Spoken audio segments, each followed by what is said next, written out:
The White House says President Trump has fired CDC Director Susan Monarez. Her attorneys claim the refusal to sign, quote, reckless directives put her in conflict with the administration. Press Secretary Caroline Leavitt said that she was not aligned with the Make America Healthy Again agenda. Nancy Cordes joins us now from the White House. Nancy, this is a major story. I'm wondering if you're getting any sort of specifics about why exactly Monarez was fired.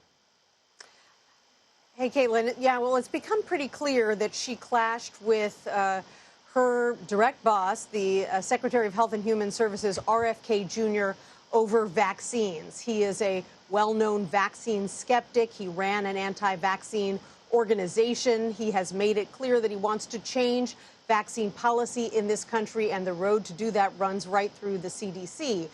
She is a microbiologist. She's a longtime public health official, and she made it very clear during her confirmation process, which just took place. She was only confirmed 30 days ago. She made it clear that she believes that vaccines are safe and effective. So it's not surprising that these two clashed over vaccines, and it was probably going to happen sooner rather than later.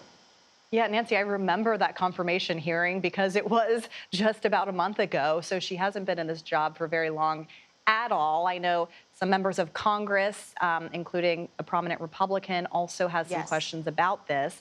I'm wondering what this all says about, what kind of direction that RFK Jr. is wanting to take some of these agencies.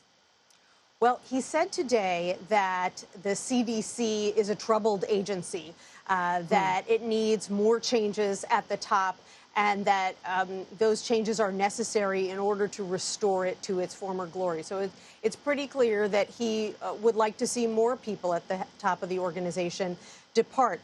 But he's also clearly looking for big changes, and changes soon when it comes to vaccines. There was this outside advisory group of 18 experts that made recommendations to the CDC about vaccine policy. Lots of big vaccine experts on that committee.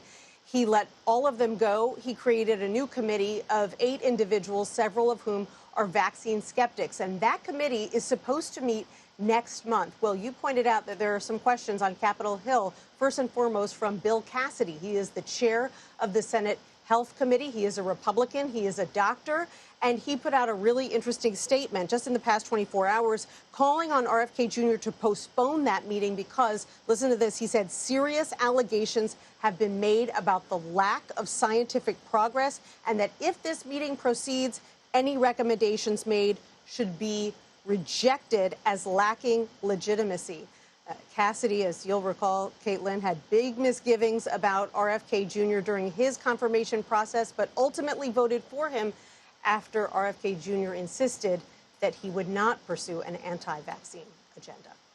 Yeah, that's right, Nancy. He was instrumental in getting him confirmed ultimately. Nancy Cordes, thank you so much for your reporting on what has been a very busy day at the White House. And for more on this, we have CBS News medical contributor Dr. Céline Gounder joining us now. Dr. Gounder, thank you so much for being here. I know you've been talking to people at the CDC. I'm curious what you make of whether Monarez's views on vaccines and public health, were very different compared to that of Secretary Kennedy's. So Dr. Monarez is a scientist trained in microbiology, and she is a believer in the science of vaccines. We do know Secretary Kennedy has long expressed skepticism about the role of vaccines, their safety, their effectiveness. And from what I'm hearing, this is at the root of some of their disagreements and precipitated her firing. And, this is such a big story in so many ways, but especially since the CDC, what they do touches so many lives of Americans. I mean, I just sent my son to school this morning, follow a lot of CDC guidelines. How concerned are you about these departures from top officials and what it could really mean potentially, if at all, for public health? So since April, we've seen about 25% of the CDC's budget and staff cut. It's the Centers for Disease Control and Prevention. So there are multiple centers within the CDC. Some of those were already functioning without a center director. And then on top of that, you had 4 major senior leaders at the CDC who resigned this week, 3 after Dr. Monarez was fired. And I think it's important for people to understand the CDC does touch every single American's life. It's not always visible when public health is functioning well. It's invisible, it's in the background, and it also happens through state and local health departments as well as nonprofits and community-based organizations on the ground.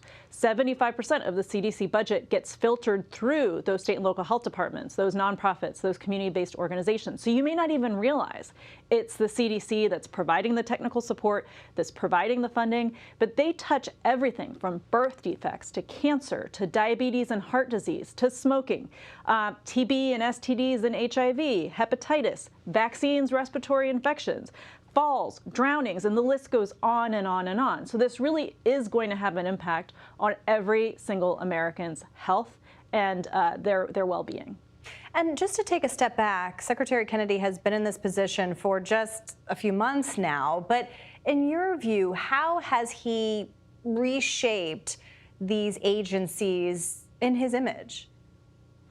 Well, he came in with an agenda to focus on things like nutrition. I think a lot of us actually do agree with his concerns about ultra-processed food. This is something folks in public health have really been concerned about for a long time. But we haven't really seen him follow through, with the exception of maybe food dyes, following through on that part of his agenda. We haven't yet seen really what the Administration for a Healthy America plans to do. Some of the activities that were at the CDC are supposedly being moved to the Administration for a Healthy America, but we don't really know any of those details still. And so really the biggest impact we've seen is driving down trust in vaccines, questioning vaccines, making people really confused about vaccines. And that's the primary impact of his administration thus far.